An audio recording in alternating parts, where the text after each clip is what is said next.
सबको मेरा प्रणाम है, नमस्कार है। ग्रुप डी वालों के लिए ये इंपॉर्टेंट वीडियो है, इसमें हम लगभग सारी जानकारी आपको देने वाले हैं दोस्तों मेरे। तो चलिए हम लोग बिना किसी बकवास के शुरू करते हैं अपनी सारी जानकारी को। 30% एग्जाम आपका फॉर्म भरते समय ही हो जाता है, जिस टाइम आप फॉर्म भरते हैं। ये फॉर्म आप सही से भरिएगा। ऐसा जब हम किसी चेयरमैन साहब से मिले थे तो उन्होंने कहा था कि 30% परीक्षा तो फॉर्म भरते समय ही हो जाता है बच्चों का, कि वो सही फॉर्म भर रहे हैं या गलत फॉर्म भर रहे हैं। तो दोस्त मेरे, अगर आप फॉर्म गलत भरते हैं तो 30% आप वहीं से फेल हो जाते हैं। इसे ध्यान से समझने की कोशिश कीजिएगा। और सिलेक्शन का पहले तो प्रोसेस क्या क्या होगा आपका, तो दोस्त मेरे सिलेक्शन का आपका प्रोसेस होगा, पहले सीबीटी होगा, कंप्यूटर बेस्ड टेस्ट होगा आपका। उसके बाद अगर आप जाइएगा तो आपका पीईटी होगा, फिजिकल एफिशिएंसी टेस्ट होगा। उसके बाद आपका डीबी हो जाना है, डॉक्यूमेंट वेरिफिकेशन हो जाना है। उसके बाद आपका मेडिकल टेस्ट हो जाना है। तो दोस्त मेरे, ये आपका साइकिल रहेगा। इस साइकिल में आपको जॉब लेनी है। पहले कंप्यूटर बेस्ड टेस्ट होगा, फिर फिजिकल एफिशिएंसी टेस्ट होगा, फिर डॉक्यूमेंट वेरिफिकेशन होगा और फिर मेडिकल टेस्ट हो जाएगा आपका, और तब जाके आपको ज्वाइनिंग मिल जानी है फाइनली। तो चलिए हम लोग चलते हैं कि फॉर्म भरते समय किन बातों का ध्यान रखना है। पहला तो सिग्नेचर का ध्यान रखें। दूसरा फोटो का ध्यान रखें। तीसरा ईमेल आईडी आपका एकदम रहना चाहिए आपके पास, एकदम ईमेल आईडी हर हाल में आपके पास रहना चाहिए। और ईमेल आईडी में रिकवरी ईमेल आईडी जरूर डाल के रखें, मोबाइल नंबर जरूर डाल के रखें। हमारे पास बहुत सारे बच्चे आते हैं और रिकवरी नहीं हो पाती क्योंकि वो सिर्फ ईमेल बना लेते हैं ना, उसमें रिकवरी ईमेल आईडी सही से डालते हैं, उसका भी आईडी पासवर्ड नहीं रहता है और ना ही मोबाइल नंबर सही से डाले रहते हैं, वो भी पता नहीं कहां का रहता है, उसमें ओटीपी आता है, कुछ आता है। एनसीएल आप सही तरीके से बना के दीजिएगा। और पोस्ट प्रेफरेंस एकदम मायने रखेगा। अगर आप रेलवे में जाना चाहते हैं, खास करके ग्रुप डी में, post preference is very very important. वो साइबर कैफे वाला के हिसाब से नहीं कर दीजिएगा, तो मामला गड़बड़ हो जाएगा। साइबर कैफे वाला आजकल पापा का नाम है, मम्मी का नाम है, पापा का नाम भी भर रहा है, तो उसको भी थोड़ा सा ध्यान देना है। और स्मॉल कैपिटल लेटर का भी ध्यान देना है कि कहां पर कौन सा लेटर होना चाहिए। तो चलिए हम लोग चलते हैं। उसके बाद आरबी जोन का भी सही से सिलेक्शन करना है, पोस्ट का भी सही से सिलेक्शन करना है। इन सब चीजों पर हम लोग एक एक करके बात करते हैं। पहला तो आपका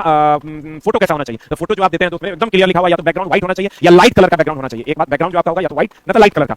दूसरा, बिना चश्मा के, बिना टोपी के, कंधा प्रॉपर्ली दिखना चाहिए और 2 महीना से ज्यादा पुराने का फोटो नहीं होना चाहिए। इसका प्रॉपर्ली आप ध्यान रखिएगा। और अगर आप दाढ़ी रखते हैं तो उस टाइम भी दाढ़ी रखिएगा ताकि पता चलेगा ऐसा ना हो कि गेटे पर रोक दिया जाए। वैसे ऐसा होता नहीं है, बहुत सारे आइडेंटिटी प्रूफ का यूज करके वो लोग चेक कर लेते हैं। फिर आते हैं दोस्त मेरे फोटो के बाद हम लोग सिग्नेचर पे। सिग्नेचर हमेशा रनिंग में होना चाहिए। जैसे अगर आप, मेरा नाम मान लीजिए गुड्डू है, तो हम ऐसे गुड्डू ना लिखें सिग्नेचर में, ये कंप्लीट गलत है। ऐसे तो गुड्डू ही गलत है, GUDDU होता है, GUDDU होता है। आप कहिएगा सर आपको एवे नहीं करता है, तो उसमें हमारा आता है क्योंकि हमारी नाम है। तो गुड्डू अगर आप ऐसे लिखते हैं ये गलत है, आप ऐसे लिखिए, ऐसे लिखिए, ऐसे लिखिएगा। ये भी आप हिसाब से देख लीजिएगा। अगर ऐसे लिखते हैं तो ये 100% सही है और ये भी लगभग सही है, ये भी सही है। बहुत सारे बच्चे कंफ्यूज रहेंगे कि सर ये सही है कि नहीं है। ये भी लगभग सही है। अगर आप स्मॉल में लिखते हैं, एक दो लेटर भी आपका रनिंग में जरूर होना चाहिए। नहीं तो अगर पूरा रनिंग में है तो ये तो 100% सही है, ये आंशिक रूप से सही है, ये भी एक्सेप्टेबल है, ये एकदम एक्सेप्टेबल नहीं है। सिग्नेचर स्मॉल में होना चाहिए और रनिंग में होना चाहिए। इसका प्रॉपर्ली ध्यान रखें। ऐसा नहीं है कि सब ऐसे लटपटा के ही होगा तभी मानेगा, ऐसा कुछ नहीं है। अगर आप ऐसे लिखते हैं और ऐसे लिखते हैं तो जो सिग्नेचर आप करते हैं वही कीजिएगा, इसका ध्यान रखिएगा। और उसमें खाली अलग अलग लेटर जैसे GUDDU ये सिग्नेचर नहीं चलेगा, ना स्मॉल में चलेगा ना कैपिटल में चलेगा। एकदम रनिंग में सिग्नेचर होना चाहिए और जो सिग्नेचर कीजिएगा मैच भी करना चाहिए। इसे 4 10 बार 20 बार जो सिग्नेचर आप रनिंग करते हैं वही कीजिएगा। फिर कहते हैं सिग्नेचर आप एकदम रनिंग में कीजिएगा, पूर्ण रिजोल्यूशन में आप सिग्नेचर को अपलोड कीजिएगा। अपूर्ण छवि होगी हस्ताक्षर की तो वो मान्य नहीं होगा। फिर आपका फॉर्म रिजेक्शन किस कारण से होगा, अपूर्ण या गलत तरीके से आप भरा गया आवेदन, आप आवेदन भरे संपूर्ण जानकारी नहीं दी, ऑनलाइन आवेदन जमा करने की अंतिम तिथि जो है उसके बाद झोल-झाला कर दिए, अधिक आयु का सही तरीके से कैलकुलेशन नहीं किया, तो जितनी मिनिमम है उससे कम है या तो जितना मैक्सिमम उससे ज्यादा है तब भी नहीं होगा। और किसी भी आरबी से अगर आप बीमार हैं तब तो एकदम नहीं होगा। और ऐसे अभ्यर्थी जो सरकार, राज्य सरकार ऊपर सब इस क्राइटेरिया में आप आते नहीं है, तो आप इसके लिए टेंशन नहीं लीजिएगा। किसी के ऊपर केस है तब भी आप फॉर्म भर सकते हैं। जब तक आप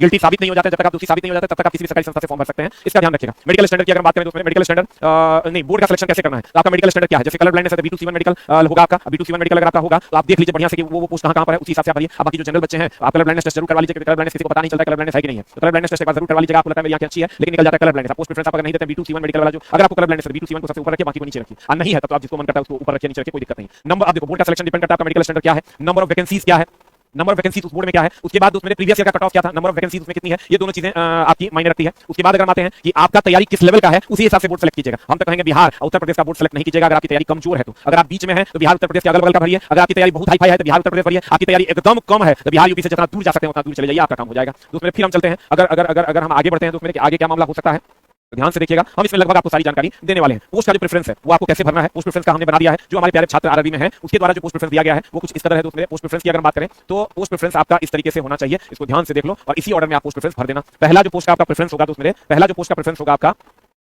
पहला जो आपका पोस्ट प्रेफरेंस होगा एकदम ध्यान से देख लो, पहला पोस्ट प्रेफरेंस आपका होगा असिस्टेंट वर्कशॉप। इसमें देख लो B2C1 मेडिकल जहां भी है, B2C1 मेडिकल जहां भी है वहां कलर ब्लाइंडनेस वाले भी भर सकते हैं। दूसरा आपका हो जाएगा असिस्टेंट लोको सेड, उसके बाद तीसरा असिस्टेंट लोको सेड इलेक्ट्रिकल या डीजल, फिर electrical assistant TL and AC workshop, ये 5 नंबर पे, assistant TL and AC 6 number पे, असिस्टेंट SNT ये 7 नंबर पे, 8 नंबर पे जब आप जाओगे दोस्त मेरे, 8 नंबर पे जब आप जाओगे तो 8 नंबर पे आप जाओगे असिस्टेंट ऑपरेटर इलेक्ट्रिकल। आप स्क्रीनशॉट ले लो, ये आपका पोस्ट का ऑर्डर रहेगा। ये जो है आपके पोस्ट का दोस्त मेरे ऑर्डर रहेगा, ये स्क्रीनशॉट ले लो, ये आपका रहेगा, ये आपका रहेगा दोस्त मेरे। ये पोस्ट का ऑर्डर रहेगा 1 से लेकर 7 तक और ये पोस्ट का ऑर्डर रहेगा आपका 8 से लेकर 14 तक। उसके बाद जब आप प्रीवियस ईयर की बात करोगे, अभी की बात करोगे, आप top 7 RRC zone wise vacancy chart की अगर बात करोगे तो यहाँ पर टॉप 7 आरआरसीज हैं जहां पर सबसे ज्यादा वैकेंसी है। और सबसे अगर हम बात करें दोस्त मेरे कि आपका ये टॉप आरआरबीस है जहां पर सबसे ज्यादा वैकेंसी है। लेकिन एक चीज का ध्यान रखिएगा, हमको लगता है इन सब में से अगर आप बोर्ड सेलेक्ट करते हैं तो आपके लिए थोड़ा सा सेफ जोन होगा। लेकिन देखो गुवाहाटी है, चेन्नई है, मुंबई है, न्यू दिल्ली है या इधर प्रयागराज है, इसको आप नहीं सेलेक्ट करें तो ज्यादा बेहतर है। कोलकाता आप सेलेक्ट कर सकते हैं, बिलासपुर आप सेलेक्ट कर सकते हैं, उसके बाद गुवाहाटी आप सेलेक्ट कर सकते हैं। ये आप समझिए अगर आपको सेलेक्ट करना है ना तो टॉप 3 और बॉटम 3 को छोड़ के बाकी आप बीच वाला बिहार यूपी को छोड़ के बाकी जगह पर आप भर दीजिएगा तो आपका काम थोड़ा सा ज्यादा आसान हो जाएगा। तैयारी बहुत अच्छी है तो बिहार यूपी में भरिए, कोई दिक्कत नहीं है। तैयारी नहीं है तब हम आपको बोले जो बच्चा बहुत बढ़िया से तैयार है एकदम फाड़ देगा बिहार यूपी भर लो। जिसकी तैयारी थोड़ी कम है वो बिहार यूपी के अगल बगल भरो। जिसकी तैयारी एकदम कम है बिहार यूपी से जितना दूर जा सकते हो उतना दूर चले जाओ। हम किसी एक बोर्ड का दोस्त मेरे अगर आपको आपको बताते हैं तो वही बोर्ड का कट ऑफ बहुत ज्यादा चला जाएगा अगर बच्चे बहुत ज्यादा फॉर्म गिरा देते हैं। उम्मीद करते हैं आप चीजों को समझ गए होंगे। फोटो कैसे डालना है, बिना चश्मा का, बिना आप टोपी का, कंधा दिखना चाहिए आपका, बैकग्राउंड आपका व्हाइट और